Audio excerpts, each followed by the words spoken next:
Հիմա գիտենք ստեղ մեկ կրոնեք, Անժելա ջան, որտեղ ունենք, տանտիրի նույնս։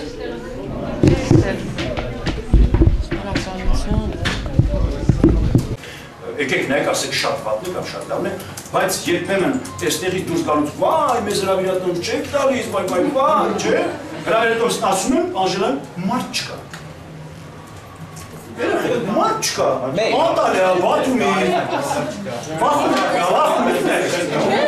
իշխանություն էի Ուզում ենք, մենք չենք հրաժարվում։ Անժելա, ցուցակը գրիր, մեկ։ Ասնակարից ինչով եք պակաս որ սպորտային ակուստով չմտնեք դա։ Այլապես, նույն ճակատագրի գազում։ Ես հայտնի ժուրնալիստ գիտեմ, որ չստերով կատակ ենք անում, կատակ։ Չստերով եք ար ներկայացմանը, թունելի է մարդ հետպես ասում, էլի չէ։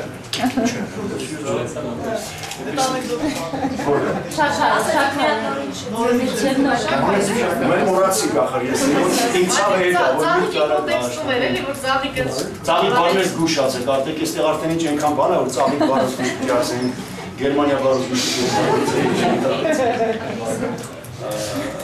Խնդրեմ, ուրեմն մենք ունենանք սկզբից դժվար էր ասել, կամաց տեղեք, եթե կուզեմ Անժելայի միջոցով իհարկե, բայց ասում եմ, որ չմեղադրեք Երբեմն ես գիտեմ մարդիկ չեն գալիս, որովհետև տեսակ ներկայացումը բարդ է, դժվար է, չեն ուզում նայեն, որտեղ իրենց այնքան հեշտ ասել, տեսեք, չեն տեսել, իրեն ափսոս լավ բաներն ասում կամ չեն տեսել, որտեղ այնտեղ սովորաբար ունեն երբեմն վտանգավոր բաներ, ավելի լավ տեսած չեն տեսել։ Բայց դա ձեզ չի վերաբերում, դա վերաբերում մարդիկ, որոնք ուզում են հանգիստ ապրել, չեն տեսել, այս փորձանքի ցեղից։ Վանեցիները, որոնք այնպես մեր հայերի մեջ համարվում են չգիտես ինչի ցիգան ժողովուրդ, որը այդպես չի, նրանք կարող են շատ շռայլ լինել, տնտեսող, նրանք կարող են ոսկու առևտուր, հերոս ժողովուրդ են եւ այլն։ Չէ, Մանասկերտից է, բանում մոտա, պապաս Մանասկերտից է, բանում ազդեցություն չգիտեմ ժողովուրդ։ Հիմա այդպես նստած են թե են խմում, բայց կանոն վանեցի են, պիտի շաքարը չդնեն մեջը, չէ, շաքարը կախեն այդպես։ Եվ հետով նայում են, թե խմում են, նայում խմում են, քաղցրետպես են նայում։ Երեխան թակուն երկու անգամ անջատում այդպես, պապան բզակոտի տալիս ասում է երկու անգամ չունես։ Հիմա այդ պատմեցի ծաղիկի կապված, որ կարելի է մեկ նայել ես, ծաղիկ, բայց հանեցու կատակ։ Կատակը երրորդ անգամ ամուր։ Ապահովության, անվտանգության աշխատողների հետ։ Հիմա պիտի զարմանաք ինչու թատրոնը ինչ կապ ունի։ Թատրոնի հաճախելիությունը մութ տարիներին քիչ էր, իսկ մեր ներկայացումները 96-97 թվականից սկսեցինք, Ոզնիների հետ հետո իմ ներկայացումները շատ մեծ հաճախելիություն ունեն եւ դա մի տեսակ զարմանք էր պատճառում հանդիսատեսին։ Լցվում էին մարդիկ դռները ջարդելով եւ նրանց մեջ լինում էին երբեմն մարդիկ, որոնք թատրոններ չգիտեին ինչ էր։ Այդ մարդիկ եկել են, այդպես նոր են աճել, վայ, ես ինչ տեղ է, եկեք գնանք մեկ է մտնենք, ոնց թե ինչ չեք թողնում, տոմս չկա, ինչ է նշանակում տոմս չկա եւ նրանք ինչ որ փորձում էին ինքնահաստատվել։ Այդ ժամանակ անվտանգության աշխատողները դրանց դիմաց են կանգնում, բայց մենք ինչ ենք անում։ Դրա համար գոյություններ ներքին գործերի նախարարությունում հատուկ ծառայություններ, մենք գնում ենք ներքին գործերի նախարարություն, համապատասխան պաշտոնապես վճարումներ ենք կատարում, ընտրում ենք, ենթադրենք, ոչ թե ընտրում ենք, խնդրում ենք 6 մարդ, 8 մարդ մեզնից էր կախված, դրանք պրոֆեսիոնալներ են, դրանք ոստիկանության աշխատողներ են, իրենց սպայի ուղեկցությամբ իրենք գալիս են, բոլորը զինված, նրանք են հարցնում, կուզեք մենք լինենք մեր համազգեստով, թե կուզեք լինենք քաղաքացիական համազգեստով, մենք ընտրում ենք քաղաքացիական համազգեստը, հրաշալի տղաներ էին, ոչ մեկի գլուխը մեծ չէր, ոչ մեկի վիզը աննորմալ հաստ չէր, դրանք շատ նորմալ մասնագետներ են, պրոֆեսիոնալներ, ոստիկաններ, նրանք գալիս կանգնում են ըստ իրենց մասնագետ սպայի որոշման լրացություններով տարբեր տեղեր, որովհետև նրանք ասում են մասնագետներ են, գիտեին, եւ երբ որ տեղի են ունենում նման ինչ որ դրսևորումներ ինքնահաստատման երիտասարդների կամ ոնց թե չմտնենք նրան, տանում էին մի կողմ, բացատրական աշխատանքներ էին տանում եւ հասկացնում են, որ տղա ջան գնա տուն։ Տարիների ընթացքում այդ երիտասարդների մի մասը թատրոնը շատ սիրեց, հասկացավ, որ թատրոնը ուրիշ տեղ է, մի մասն էլ հասկացավ, որ թատրոնը իր տեղը չի, էլ չեկավ։ Նրանց ծառայությունն իմաստազրկվեց, բայց ես գիտեմ, որ անվտանգության աշխատողի գործը սա է, վնասազերծել մարդուն, պատժամիջոցներ չկայացնել։ Ուրեմն ես աշխատել եմ, ինչ վերաբերում է այդ դեպքին, սա անվտանգության աշխատողների ֆունկցիաներից դուրս է։ Սա ուրիշ բան է, սա ամենաթողության վրեժխնդրության ամենաթողության հարց է։ Գիտեք, երբ բազմացնում են իրենց կողքը շրջապատում գազազատ շներ, ամեն րոպե նրանք կարող են հարձակվել մարդու վրա։ Տեսել եք, երբ փողոցում քայլում եք Ռուսաստանում այսպիսի բան կա, «Осторожно, злая собака»։ Մենք գիտենք, որ այդ բակում կա կատաղած շուն։ Մենք զգուշ ենք, որովհետև նա կարող է ամեն րոպե հարձակվել։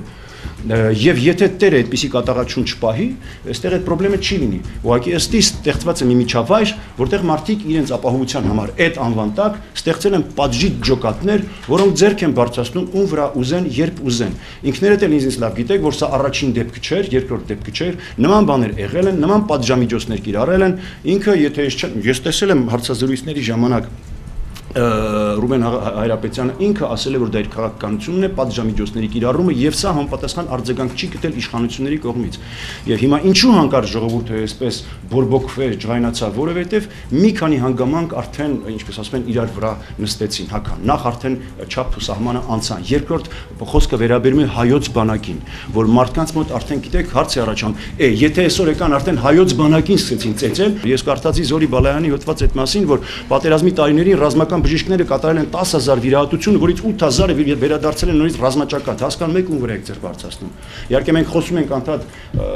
Վահե Ավետյանի մասին, բայց նրա որը վախճանվեց, որը սպանվեց, բայց նրա ընկերները ես գիտեմ, որ հիվանդանոցում են եւ նրանք էլ լավ վիճակում չեն։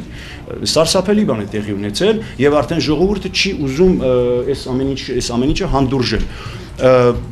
Հարցնում եք ինչից է գալիս։ Ես կարծում եմ սա գալիս է ամենաթողությունից, սա գալիս է այն համակարգից, որ ստեղծել ենք մենք։ Ինչ որտեղ, ինչ որ չափով դա այդպես է, այսինքն երբ մենք տեսնում ենք սերիալներում այդ հաստագլուխներին, որոնք այդպես դրսևորում են, լավ են իրենց գում, պատժում են եւ անպատիժ պատժում են, գիտեք, շատերն ուզում են դրան նմանվել։ Սա ինչ որտեղ։ Եկեք հիշենք մութ տարիներին երեխաները ինչ էին ուզում դառնալ։ Երեխաներն ուզում էին դառնալ էլեկտրիկ։ Հիշում եք թե չէ։ Խոստովանենք այդպես էր, երեխաներն ուզում էին դառնալ էլեկտրիկ։ Հիմա երեխաներն ուզում են դառնալ թիկնապահ։ Նրանց դուր է գալիս այդ հաստավիզ ուժեղ մարդու կերպարը, որը կարող է ձեռները աջ ու ձախ թափտալ եւ դրա համար պատիժներ չկրել։